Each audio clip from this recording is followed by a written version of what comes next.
Shalom, shalom, bonjour bien-aimés dans le Seigneur, bonjour Colette. Bonjour Flore. Bonjour Armand. Bonjour, Flore, bonjour Colette. Ça va? Très bien, très bien. Très heureux d'être là. Nous aussi, nous sommes contents de te recevoir encore aujourd'hui. Et donc, on va aller dans la continuité de ce qu'on a dit la dernière fois. Nous avons parlé de la présence de Dieu et qu'il est là. Qu'il est là, qu'on prenne conscience de sa présence. Et donc, quand on a pris conscience de la présence de Dieu, et que nous avons pris l'engagement et que nous marchons avec Dieu, nous n'avons plus besoin d'avoir peur. Parce que la Bible dit la peur n'est pas de Dieu. Parce qu'un enfant de Dieu qui a donné sa vie à Christ, qui marche dans la présence de Dieu, ne devrait pas avoir peur parce que le Seigneur, s'il est avec nous, la Bible dit, il nous entoure par devant et par derrière. Il dit, les anges campent autour de ceux qui aiment Dieu. Donc ça veut dire qu'on n'a plus lieu d'avoir peur, on n'a plus besoin d'avoir peur. Parce que la peur, c'est comme si on ouvrait une porte à l'ennemi, on permettait à l'ennemi de venir se promener dans nos vies, de faire exactement ce qu'il veut. Et on n'a pas à donner, donner des ouvertures à l'ennemi. Parce que nous avons Christ avec nous, nous avons Dieu avec nous, nous n'avons pas à lui donner une porte. Donc c'est le sujet aujourd'hui, la peur. Pourquoi la peur et comment éviter la peur? Donc c'est un peu ça. Hein, tout à fait, tout à fait. Alors, donc moi je prends la parole. On a parlé donc la dernière fois de la présence de Dieu. Il est pourtant là, il est toujours avec nous.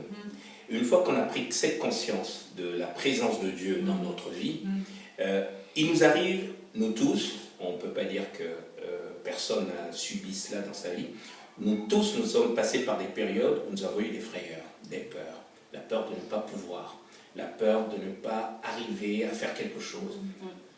La peur de ne pas recevoir quelque chose, la peur de ne pas trouver du travail, la peur de manquer de quelque chose. Toutes ces peurs c'est des actions négatives qui empoisonnent notre vie, qui paralysent notre action.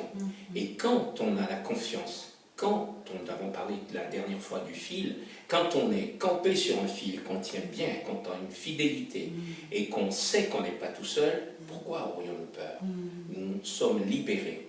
Et cette libération doit nous permettre d'évacuer tout ce qui est obscurci, parce que la peur joue beaucoup d'obscurité dans nos vies. Ça voile notre jugement, ça voile notre penser, ce que nous pensons des autres. Oh, j'ai peur de lui, je ne l'approche pas. J'ai peur de ça, je n'irai pas faire. Et pourtant, ta voix est là. Donc, nous devons nous affranchir de cette peur. Et la seule solution, c'est cultiver cette confiance totale, sachant que Dieu est avec nous. Il nous conduit, il ne nous abandonne pas. Et la peur s'évacuera par la prière. Et nous allons revenir dessus tout à l'heure. Les manières d'arriver pour éviter la peur. La peur, c'est un fléau. Oui.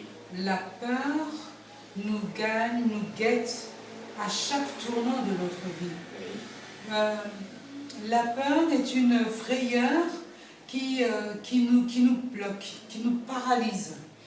Et quelquefois, on a peur pour rien. Quelquefois, on se fait même des films pour rien.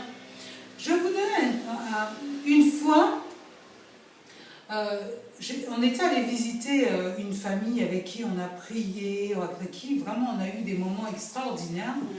Et chemin faisant, on a prié, on s'est séparés, mais vraiment avec beaucoup d'amour, beaucoup de joie.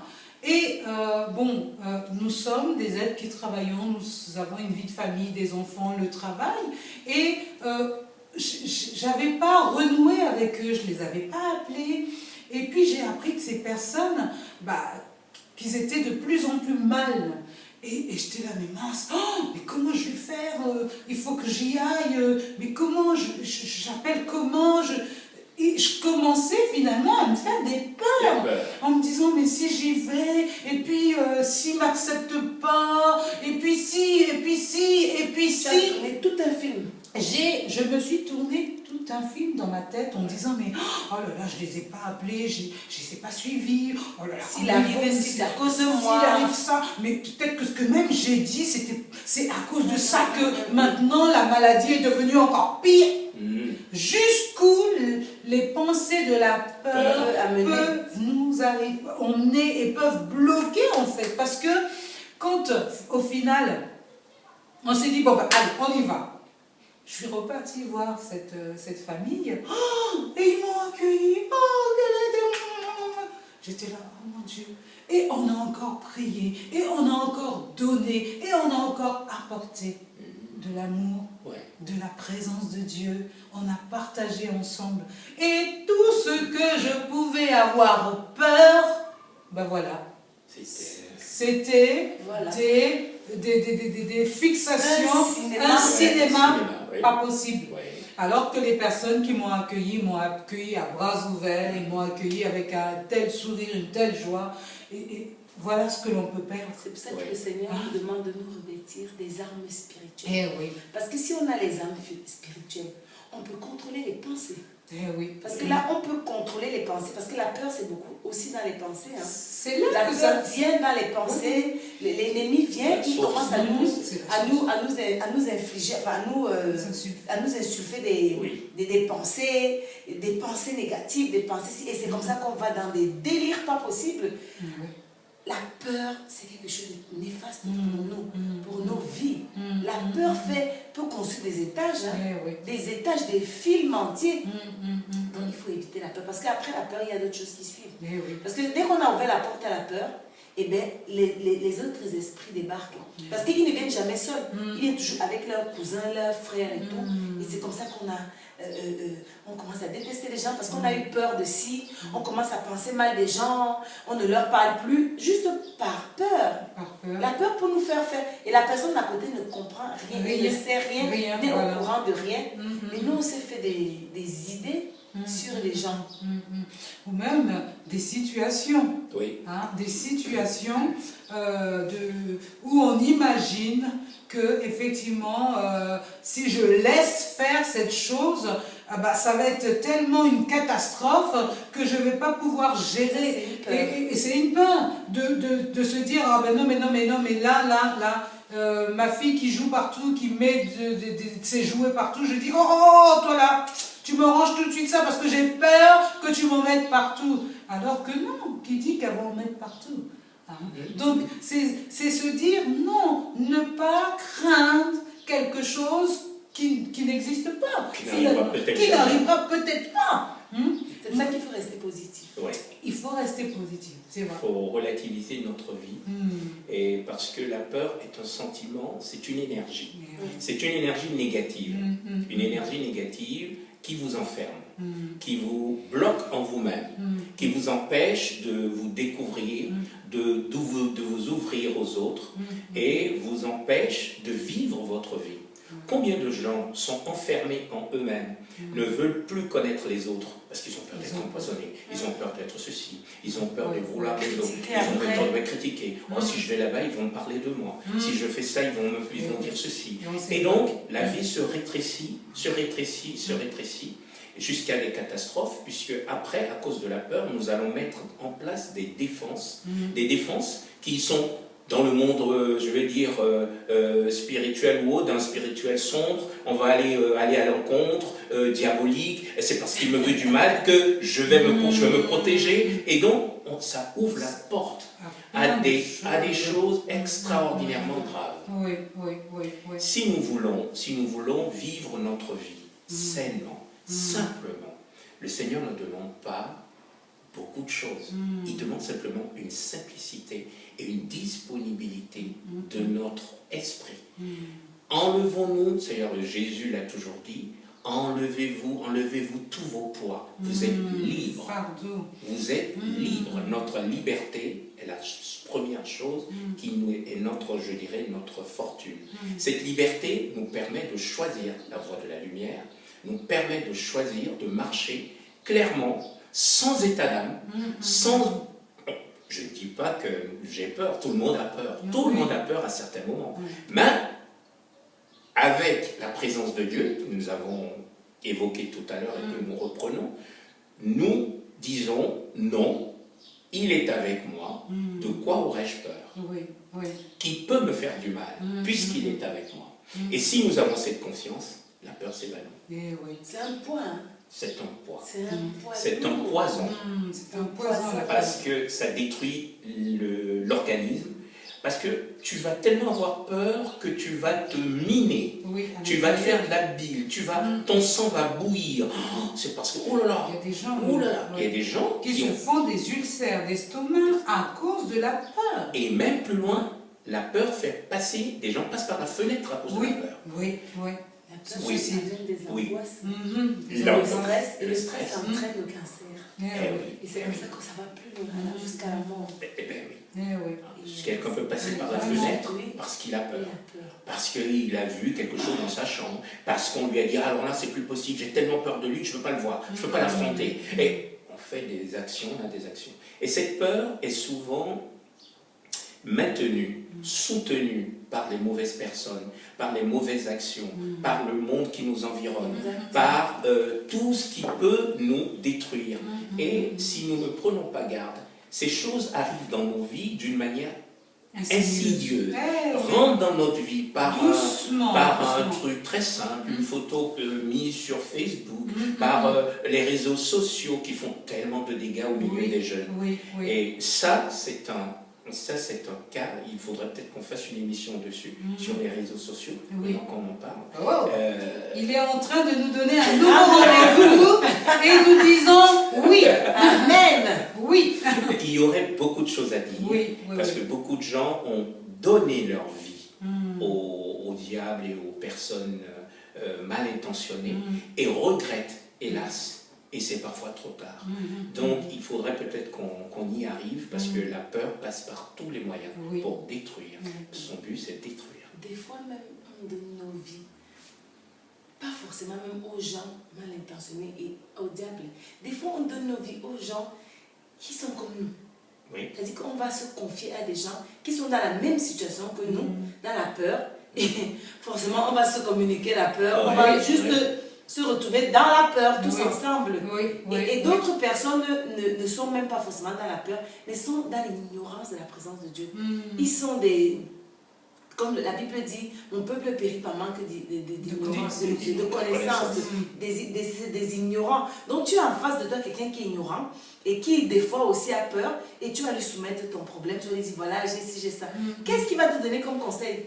Il ne peut pas te donner un conseil qui t'amène en haut.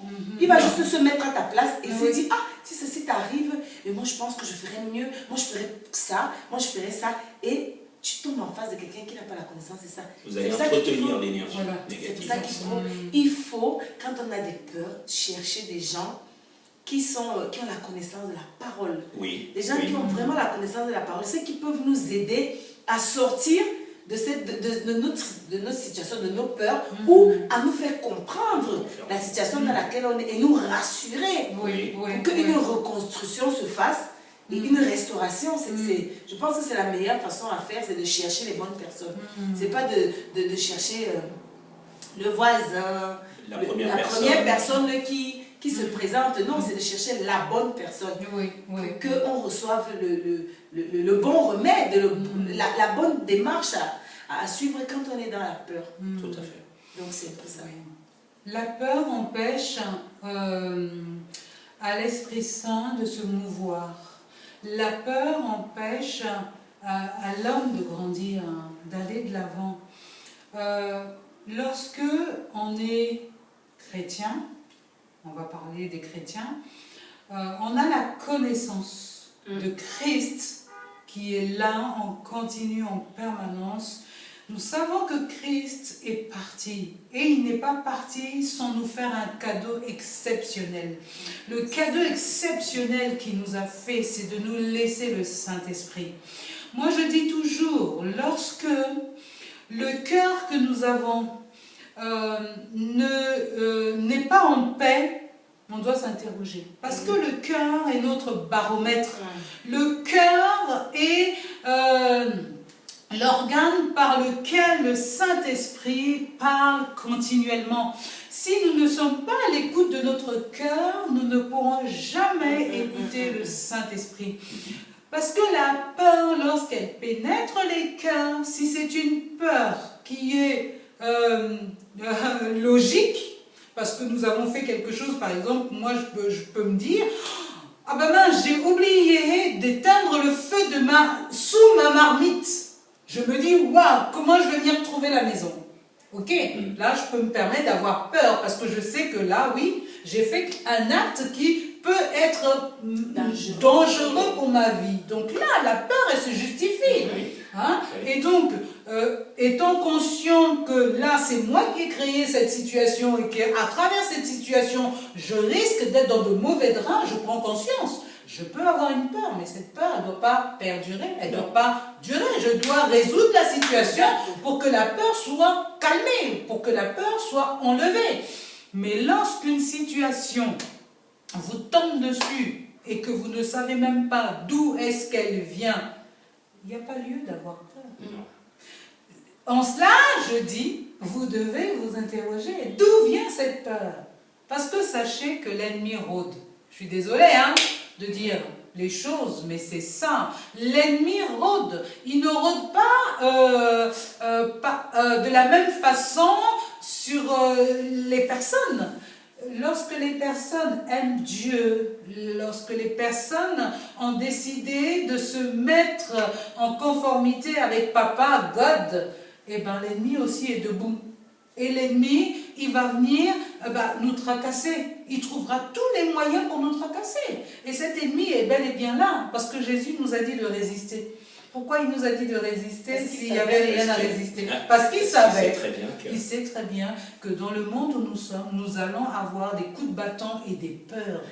Mais nous ne devons pas être campés sur nos peurs. Nous devons sortir de nos peurs en cherchant les solutions. C'est pour ça que les conducteurs spirituels ont un rôle très très important à jouer dans les assemblées, dans les églises. Parce que quand on amène le peuple de Dieu vraiment à la compréhension de la connaissance de la parole, c'est bien. Maintenant, il faut donner maintenant aux gens la liberté. Leur parler de leur identité, de qui ils sont. Parce que quand tu connais ton identité, la peur viendra où? La peur viendra te titiller. Certes, elle va venir après, tu vas lui dire dégage, tu n'es pas de Dieu. Parce que tu connais ton identité. Donc, c'est pour ça que je dis, le rôle des conducteurs se trouve aussi à ce niveau. Ils doivent libérer le peuple de Dieu, leur donner leur identité et leur dire que voilà, quand il y a la peur, vous remettez des armes et vous dégagez le truc. Et c'est ça qui permet que les gens ne soient plus dépendants, hein. Que le peuple ne soit pas dépendant, genre toujours chercher la bonne personne. Je vais chercher la bonne personne qui viendra m'aider à sortir de ma peur. Pourquoi? Parce que la personne n'est pas consciente de qui elle est. Parce que quand tu as pris conscience de qui tu es, moi, je te rappelle, chez moi, j'avais des bruits. J'étais en train de faire ma vaisselle, j'ai mon téléphone à la main, et je vois mon téléphone qui va sur Facebook, WhatsApp, machin. Ça va sur tout, ça appelle les gens, mais à tout. Qu'est-ce que j'allais faire là? Je dis, j'allais fuir si je n'avais pas les pieds sur terre. Je lui dis, tu dégages de ma maison maintenant au nom de Jésus, tu vas quitter mon téléphone, tu n'as pas le... J'ai pris position, j'ai chassé, pouf, il n'y avait plus rien. Et j'étais au bout du fil avec quelqu'un qui dit, mais Flo, mais qu'est-ce qui t'arrive? Je dis, attends, j'ai un petit combat là, je vais les baisser. Parce que lui, il veut s'amuser avec moi, il veut jouer avec moi, il ne me connaît pas. Il ne sait pas qu'avec moi, on ne rigole pas. Un temps de mouvement, il était dehors. Pareil, ça allait, des fois j'étais assise comme ça, je sentais une présence dans ma maison, comme ça derrière moi, ou quelque chose qui est passé. Qui te frôle. Même pas, je sentais quelque chose qui est passé comme ça. Si je n'étais pas affermie, j'allais fuir ma maison. Mais je me suis tournée. J'ai dit, tu vas dégager d'ici aujourd'hui au nom de Jésus. Tu n'as personne ici. Personne ne t'appartient et rien ne t'appartient dans cette maison. Parce que cette maison, c'est le temple du Christ. Tu dois dégager d'ici au nom de Jésus. J'étais seule, hein, tous mes enfants étaient à l'école. Je n'avais plus peur. La peur a dégagé ma vie. La peur est sortie de ma maison. La peur est sortie de ma vie. Donc aujourd'hui, il m'arrive de recevoir les mêmes choses. Mais même si je suis en train de conduire, je dis dégage, fous le camp. Tu n'as pas le d'être ici. Et ça s'arrête direct. Il viendra toujours nous titiller. Ça, il n'y a pas de demi-mesure. Moi, je crois qu'il faut être vraiment conscient de la force que nous avons en Jésus-Christ. Il faut vraiment que nous sachions l'autorité que nous avons en Jésus-Christ. Nous sommes loin dans ce monde. Hein? Nous sommes loin dans ce monde pour apporter, pour guérir, pour délivrer. C'est le mandat, c'est le mandat. Hein? Voilà les signes de ceux qui accompagneront ceux qui auront cru en mon nom. Apportant, apportant, apportant aux gens, apportant à nos frères, à nos sœurs, aux gens que nous rencontrons. Moi, j'ai rencontré dans ma vie une personne, c'était terrible. Cette personne, on n'avait même pas accusé cette personne. Il y avait une disparition d'une femme et malheureusement cette personne était en contact téléphonique avec le mari. Ils se connaissaient et quand sa femme a disparu, c'est elle qu'on est venu voir. On a commencé à fouiller sa maison et on l'a accusée. En gros, la police, quand elle vient, elle fait son travail. Oui. Elle fait ses enquêtes en disant, mais comment vous avez le numéro de téléphone? Elle avait beau expliquer que c'était ses parents qui appelaient parce que c'était rien. Et elle s'est mise à avoir des peurs. Qu'on l'accuse que c'est elle qui avait kidnappé ou tué la femme de Truy. Elle s'est mise à déprimer. Elle s'est mise à déprimer parce que la police, quand elle vient, elle dit des choses et puis elle s'est dit, oh là là, on va m'accuser, c'est moi qu'on va mettre en prison. Et quand j'ai vu cette femme, j'ai dit, c'est pas possible. Du jour au lendemain, elle a complètement changé. Une jeune femme solide, souriante, pleine de vie est devenue morte. Oui. Ça, l'ennemi, quand tu connais pas la parole. Rabotée complètement par la peur. C'est comme si on lui avait enlevé ce qui faisait d'elle ce qu'elle était. On l'a paralysée par la peur. Elle est obligée d'aller voir le médecin qui l'a mis sous antidépresseur. Oui. Et je lui ai dit, sors de là. Sors de la peur, parce que la peur n'est pas de Dieu. La peur, c'est la ruse de l'ennemi pour t'atteindre. Tu es une femme pleine de vie, ça déplaît que tu sois comme ça. Tout ce que nous vivons est spirituel. Ne pensons pas que ce que nous vivons est tout simplement le hasard de la vie. C'est spirituel. Et donc cette femme, recroquevillée par la peur, elle était déprimée. Déprimée. Les parents étaient complètement à terre de voir leur enfant comme ça. Voilà ce que la peur fait. C'est terrible. C'est terrible. Pour rebondir sur la peur au niveau des chrétiens, les gens qui sont chrétiens, qui lisent la Bible, qui vont au temple, mais qui ont des vies, je dirais, comme s'ils n'avaient jamais rencontré Jésus. Il en existe, on en trouve, et qui, chaque jour, parce que je pense que quand on a rencontré Jésus-Christ, c'est une nouvelle aventure qui commence. Et cette nouvelle aventure, elle n'est pas une aventure simple, ça il faut le dire. Elle n'est pas une aventure libre, elle n'est pas une aventure de pétales de rose, tout est joli, cuit jusqu'au bout. Non, c'est un combat de tous les jours. Mais la différence avec les autres, c'est que nous comprenons ces combats. Et dans ces combats, il y a la peur. Il y a des gens qui sont chrétiens, mais qui subissent encore cette peur. Pourtant, ils ont les armes, ils ont la parole, ils ont tout ce qu'il faut pour pouvoir réagir, s'opposer et vivre. Alors, pourquoi ne le font-ils pas? Parce que, si je peux me permettre une réponse, la foi est faible. Là, en ce moment, c'est le problème de la foi. Et on va glisser doucement sur le problème de la foi. Si nous prenons le problème de la peur, au milieu chrétien, c'est la foi qui est touchée. C'est la foi qui est faible. Et quand la foi est chancelante, comme une bougie qui vacille au vent, elle est une bourrasque, elle est soufflée. Elle est soufflée. Et d'ailleurs, les gens quittent le temple en disant, de toute façon, je suis le Seigneur, mais il ne m'a jamais écouté. Hélas, déçu. Quand la personne n'est pas en Christ, on peut expliquer les choses. Mais quand il est en Christ, ça devient compliqué. Parce que le fil est coupé. Le fil dont nous avons parlé est coupé. Or, pour que ce fil ne se coupe pas, la pratique quotidienne de notre foi nous permet de nous éloigner de tout ça. La prière, la lecture de la parole, la prière en groupe, notre action quotidienne de tous les jours, notre action en tant que chrétien, notre action en tant que fils de Dieu, nous pouvoir refaire nos relectures de nos vies, pouvoir dire, moi, comme elle a dit tout à l'heure, moi, je suis là, je prends autorité, je chasse, j'ai vu tel problème, j'ai isolé le problème, je le combats. Voilà. Ça, c'est une démarche de la foi. La démarche de la foi, et cette démarche doit être forte pour que nous ne tombions pas dans la peur. Il faut être accompagné.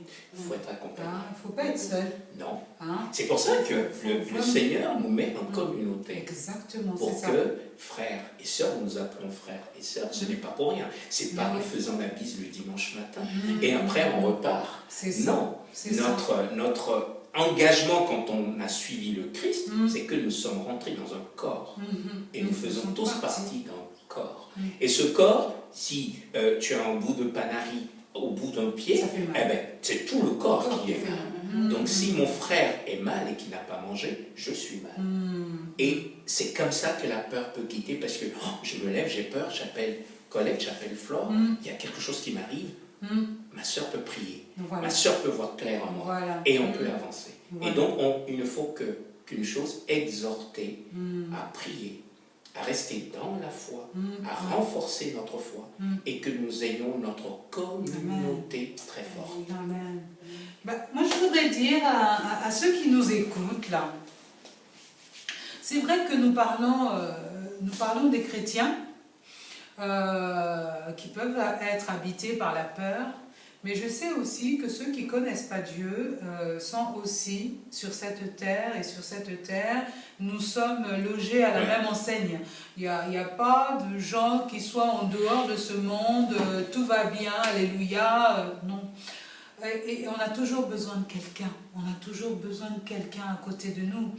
Si vous ne savez pas où aller, si vous ne savez pas à qui parler, je vous dis, vous avez auprès de vous notre Jésus. Vous ne le voyez pas, mais lui, il vous voit. Vous ne le connaissez pas, mais lui, il vous connaît par votre nom. Vous ne l'avez jamais senti, mais lui, il sait qui vous êtes. Alors, si vous êtes vous vivez dans une atmosphère de peur et que tout en vous, là, vous vous sentez mal, il y a quelque chose qui ne va pas, vous n'êtes pas seul.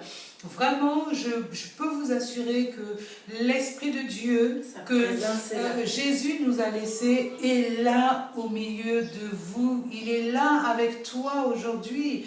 Donc, ne te sens pas perdu, ne te sens pas seul, parce que tu n'es pas seul. Dans ton problème, il y a quelqu'un qui a une solution pour toi. Recommence à vivre, recommence à sortir. Sors de chez toi, rencontre du monde. C'est vrai que ça ne va pas être facile, mais c'est possible. Hein? C'est possible. C'est amen, c'est ça, c'est vrai. C'est possible. Il faut vivre dans notre vie doit être une vie d'espérance, tout le temps, tous les jours, mettre l'espoir au sein de notre vie pour mettre un pied devant l'autre chaque fois. Amen. C'est ça. Alléluia. Pour sortir de la peur, il faut juste prendre conscience que la présence de Dieu est là. C'est ça. C'est juste ça. Donc, que le Seigneur vous bénisse et que j'espère que notre frère reviendra avec un autre sujet la prochaine fois. J'ai déjà une idée. Voilà. J'ai déjà une idée. Il nous a déjà donné rendez-vous. Oui. On a hâte de le recevoir. Avec plaisir. Vraiment, Armand, nous sommes ravis de ta présence au milieu de nous. Parce que Dieu a mis en toi quelque chose que tu dois donner. Dieu a mis en toi quelque chose que tu dois partager. Vraiment, j'aimerais te dire quelque chose, Armand, c'est que ce que tu as reçu vient de Dieu. Donc, donne-le gratuitement parce que Dieu te l'a donné gratuitement. Jamais sur ton chemin, tu ne rencontres le doute. Parce que, comme on dit, la peur n'est pas de Dieu, le doute n'est pas de Dieu. Ce que tu as reçu, tu l'as reçu. Alors donne-le comme tu es venu nous le donner là, franchement. Avec joie.